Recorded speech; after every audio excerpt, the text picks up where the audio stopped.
Estamos en el barómetro en una escala de 1 a 5, siendo 5 el peor en 3.6 y en el índice de percepción de corrupción en 3.9 en escala de 1 al 10, ahí siendo el 10 el mejor, entonces estamos mal, digamos. En el 2007 el Instituto de Auditoría Interna con el apoyo del Instituto Global y del BID hicimos un diagnóstico en donde participaron a nivel regional centroamericano, donde participaron ministerios de Hacienda, Corte de Cuentas, superintendencias, universidades, algunos representantes de asamblea, en donde se hacía un diagnóstico y revelaba que las auditorías internas no están haciendo su rol, que las auditorías internas no tienen la posición que les corresponde, ni los apoyos, ni los mecanismos, que las entidades no tienen buenos esquemas de gobierno corporativo, que no existen comités de auditorías, que es un mecanismo que garantiza una evaluación, que la auditoría interna está haciendo su trabajo y por otra parte un mecanismo que le da independencia a la organización para ver cómo se está haciendo la gestión. Entonces, digamos que en nuestro país hay muchas áreas de mejora que se puede fortalecer y que es el momento. Se ha hablado de mecanismos que se están impulsando a nivel de algunas instituciones, a nivel del gobierno. Entonces yo creo que es una oportunidad también para que el auditor interno, si en su entidad no saben cuál es el rol, pues que él lo explique y que busque la forma de ver que el auditor está llamado a apoyar a las entidades al logro de los objetivos, pero bajo un esquema de un marco profesional, bajo un esquema de un sistema de control interno, de gestión de riesgo, de gobierno. ¿Qué papel juega la Corte de Cuentas en tratar de fundamentar esto o de mejorar el rol del auditor? ¿O es desde otro ángulo o de otra institución la que debe venir como para ordenar esto? Realmente los auditores internos hemos tenido la expectativa de que la Corte de Cuentas sea un apoyo. No ha sido así en todos los casos, digamos. El auditor interno es regulado también por la Corte de Cuentas.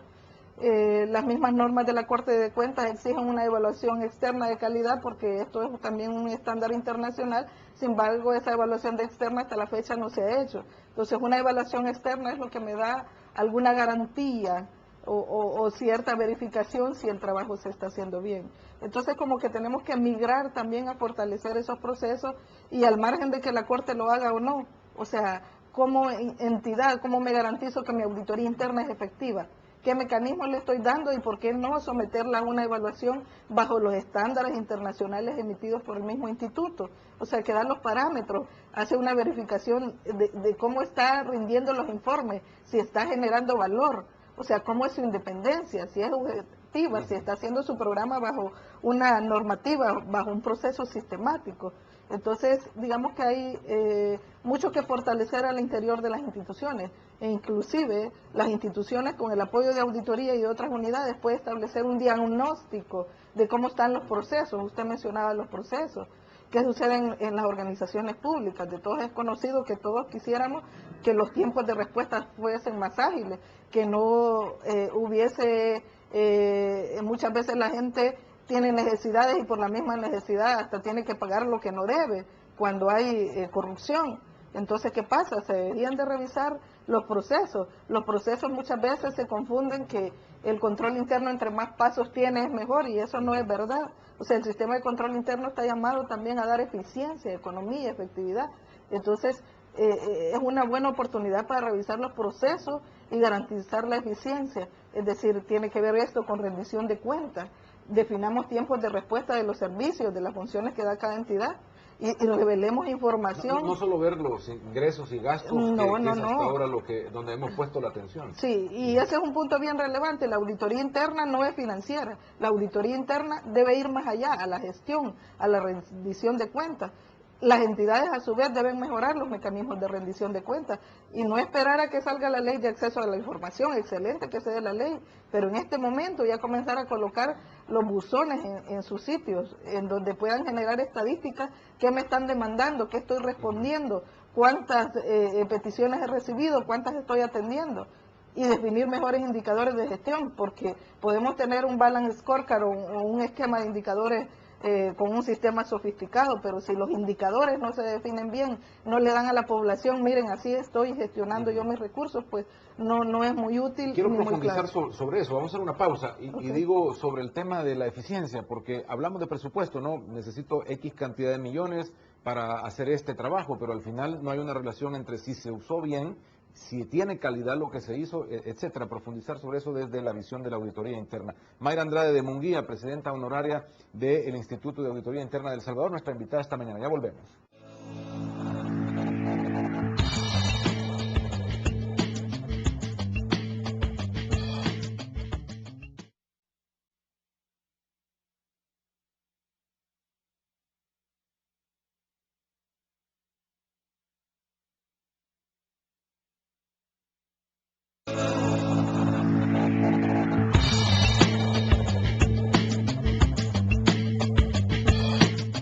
7:25. Estamos esta mañana abordando el tema de la transparencia en las instituciones del Estado, el manejo de los fondos, cómo convertirlos en algo más transparente para la población. Estamos ya por aprobar un nuevo presupuesto general de la Nación, hay más gasto en ese presupuesto, nuevos créditos, tenemos que asumir responsabilidades como país y eso significa pagar los impuestos, hacer que la población pague por todo lo que los políticos y las decisiones que se toman desde los órganos del Estado.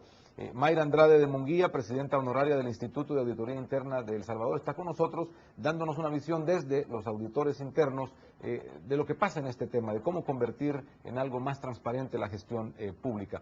Hablábamos de la eficiencia, que es un elemento que quizás poco vemos, porque estamos buscando que el número cuadre en lo general, ¿no? Que si se iba a invertir 3 millones, pues que esos 3 millones se inviertan y que haya facturas para todo, y hasta ahí llega, pero entiendo que hay mucho más que buscar dentro de la eficiencia del Estado. En eso, ¿cómo vamos? Porque entendemos que también hay índices altos de incumplimiento de inversión pública, aún teniendo el presupuesto asignado. Sí, digamos que hay una labor fundamental ahí que hacer y una es en la definición de los indicadores. Los indicadores no deberían de estar orientados a que si este es el presupuesto y esto es lo que gasté. Me refiero ya en la ejecución, sino cuáles son los objetivos que se han cumplido. O sea, cada entidad tiene sus funciones, tiene sus objetivos, entonces el presupuesto debe ir vinculado a objetivos y los indicadores de igual forma. Nuevamente digo, es clave la definición de los indicadores que realmente me estén reflejando si estoy cumpliendo o no con los objetivos, no con la ejecución del presupuesto.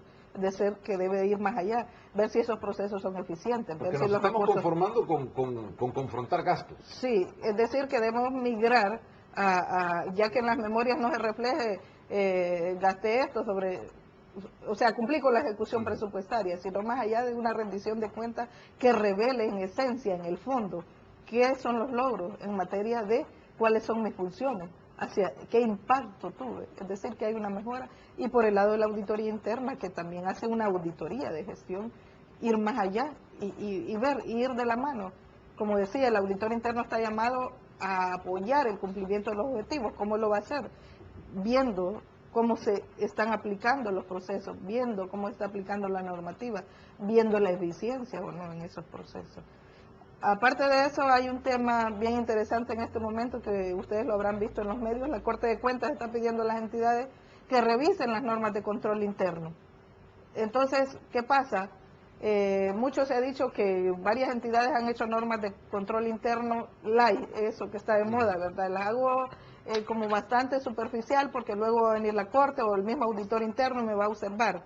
Yo creo que hay que romper ese paradigma y hay que hacer un sistema de control interno robusto que le permita al titular, a los diferentes funcionarios actuar y dar una rendición de cuentas apropiada. Ese sistema de control que garantice que cualquiera ciudadano, cualquiera puede venir a la entidad y está garantizado que los servicios se hacen como dice la ley. ¿Y qué poder por ley tiene el auditor interno para incidir en esa administración pública? Y si se le da realmente ese poder. Es decir, de acuerdo a